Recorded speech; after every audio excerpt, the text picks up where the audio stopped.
Morning everyone, welcome back to my channel Suparna's blog. আশা করি সবাই খুব ভালো আছো, আমিও ভালো আছি। আর যেদিনের ব্লগটা আমি শেয়ার করছি সেদিন ছিল মঙ্গলবার, আর এখন ওই সকাল 8:30 মতন বাজে ঘড়িতে। তো চলো আজকে একটা ফ্রুটস প্লাম কেক বানাবো। তো সেটা ভাবলাম চলো তোমাদের সঙ্গে শেয়ার করি, যাতে তোমরাও নিজেরা এটা ঘরে বানিয়ে নিতে পারো।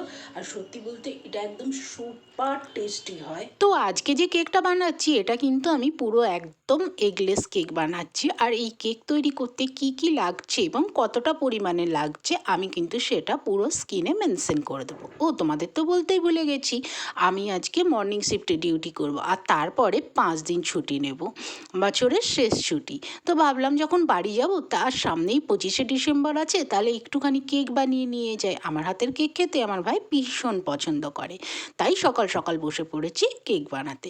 প্রথমে নিয়ে নিয়েছি একটা অরেঞ্জ, আর সেটা ভালো করে খোসা একদম ছাড়িয়ে নিচ্ছি। এই খোসাগুলো কিন্তু আমি ফেলে দেবো না, এটা আমার পরে কাজে লাগবে, এবং কখন লাগবে সেটা আমি তোমাদেরকে পরে দেখিয়ে দেবো। এবার এটা জুস তৈরি করতে হবে। আমার কাছে কোনো জুসার মেশিন নেই, তাই আমি এই চেকনিটাই ব্যবহার করছি। আর এতে কিন্তু জুস বার করা প্রচণ্ড ইজি ব্যাপার। এখানে জুসের যে পরিমাপটা আছে সেটা আছে 1/4 কাপ মতন। আর এখানে যে ড্রাই ফ্রুটসগুলো আমি অ্যাড করছি সবই 2 টেবিল স্পুন করে। এবার সব ড্রাই ফ্রুটসগুলো এখানে অ্যাড করে দিয়ে এটা আমি ভালো করে ভিজতে দেবো আধা ঘন্টা মতন, কারণ আমার হাতে টাইম নেই। এটা 1 ঘন্টা মতন ভিজতে দিলে কিন্তু খুবই ভালো হতো। যেহেতু আমি ডিসিশনটা অনেক পরে নিয়ে ফেলেছি কেক বানানোর, তো একটু তাড়াঘোড়া আছেই। আর এরপরে আমি নিয়ে নিয়েছি আর একটা পাত্রে হচ্ছে 1/4 কাপ মতন মিল্ক। তোমরা এখানে কিন্তু অ্যাড করতে পারো ওই 1/4 কাপ মতন টক দই, আর যদি ডিম দিয়ে বানাও তাহলে 2টো ডিম। তো আমি তো ওই দুধের মধ্যে আমি একটু ভিনিগার অ্যাড করে ওটা চাপা দিয়ে এক সাইডে রেখে দিয়েছি, আর ততক্ষণ আমি যে ক্যারামেলটা সেটা তৈরি করে নিচ্ছি। আর এই ক্যারামেল তৈরি করার সময় কিন্তু গ্যাসের ফ্লেমটা একদম লো রাখবে, না হলে তলা থেকে ক্যারামেলটা পুড়ে যাবে। আর পুড়ে গেলে না এর স্বাদটা প্রচণ্ড বাজে, তিতো তিতো লাগে। তো ক্যারামেলটা যখন গলে যাবে হয়ে আসবে, তখন জল অ্যাড করে দেবে। আর দেখো আমার কালারটা কত সুন্দর এসেছে। আর জল যখন অ্যাড করবে না খুব সাবধানে অ্যাড করবে, না হলে কিন্তু এটা জল দেওয়ার সঙ্গে সঙ্গে প্রচণ্ড ছিটকায়, দুর্ঘটনা ঘটে যেতে পারে। এরপর ময়দার যে উপকরণগুলো সেগুলো আমি একসঙ্গে সব অ্যাড করে নিয়ে এক জায়গায় রেখে দিচ্ছি। আমি যখনই কেক তৈরি করি এই কাজটা সবার আগে করে রাখি, যাতে আমার কখনো না কোনো জিনিসটা মিস হয়ে যায়। তো চলো দেখি আমার দুধের অবস্থাটা এখন কি। দেখো দুধটা একটুখানি জমা জমা হয়ে এসেছে না? ব্যাস, এবার এতে আমি অ্যাড করে দিচ্ছি 1/4 কাপ মতন অয়েল, আর সেটা খুব ভালো করে ব্লেন্ড করে নিতে হবে। আর এবার এখানে 1/2 টিস্পুন মতন আমি ভ্যানিলা এসেন্স অ্যাড করেছি।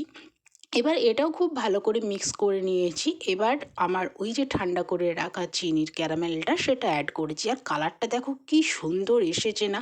এই ফ্রুট প্লাম কেক বানানোর সময় এই ক্যারামেলটা এই জন্যই তৈরি করা হয়, কালারটা। অবশ্য ক্যারামেলের যে একটা আলাদা স্বাদ থাকে সেটাও কিন্তু বাদ দিলে নয়।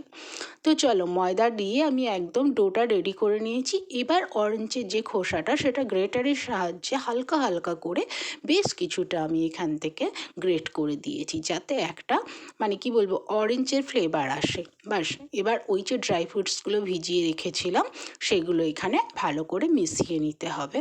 আর মেশানো হয়ে গেলে এবার মোলটা দিয়ে দিতে হবে। আর মোলটা কিন্তু আমি আগে থেকে অয়েল ব্রাশ করে তারপর ময়দা দিয়ে কোট করে রেখে দিয়েছিলাম। আর এটা দেওয়ার পর এরকম 2-3 বার করে একটু ঝাঁকুনি দিতে হবে, যাতে ভিতরে যদি কোনো বাতাস থাকে সেটা যাতে অনায়াসে বাইরে চলে আসে। এবার উপর থেকে একটু ডেকোরেশন করে দিতে হবে। অনেক সময় না এই ডেকোরেশনগুলো কেকটা যখন ফুলে ওঠে তখন কিন্তু বেরিয়ে ডুবে যায়। তো তখন চাইলে এরকম যদি সিচুয়েশন হয় 15 মিনিট পর বার করে কিন্তু আবার একবার সাজিয়ে দিতে পারেন, তাহলে আর কোনো অসুবিধা হবে না। আর আমি তো আজকে পুরো সেই যেটা দিয়ে টেনে বার করে ওটা শুদ্ধ গরমে করতে বসিয়ে দিয়েছিলাম। তো যাই হোক, চলো এটা 10 মিনিট আমি প্রিহিট দিয়েছি, তারপর 20 মিনিট, আর তার মধ্যেই আমার কেকটা কিন্তু খুব সুন্দরভাবে হয়েও গেছে। দেখো কত সুন্দর কালার এসেছে। তো তোমরা অবশ্যই এরকমভাবে ঘরে বানিয়ে একবার অবশ্যই দেখো, আর খেয়ে আমাকে কিন্তু কমেন্ট করে অবশ্যই জানিও কেমন হয়েছে। আর যদি ভিডিওটা ভালো লাগে প্লিজ চ্যানেলটা সাবস্ক্রাইব করে একটা লাইক দিয়ে কমেন্ট করে পাশে থেকো। টাটা।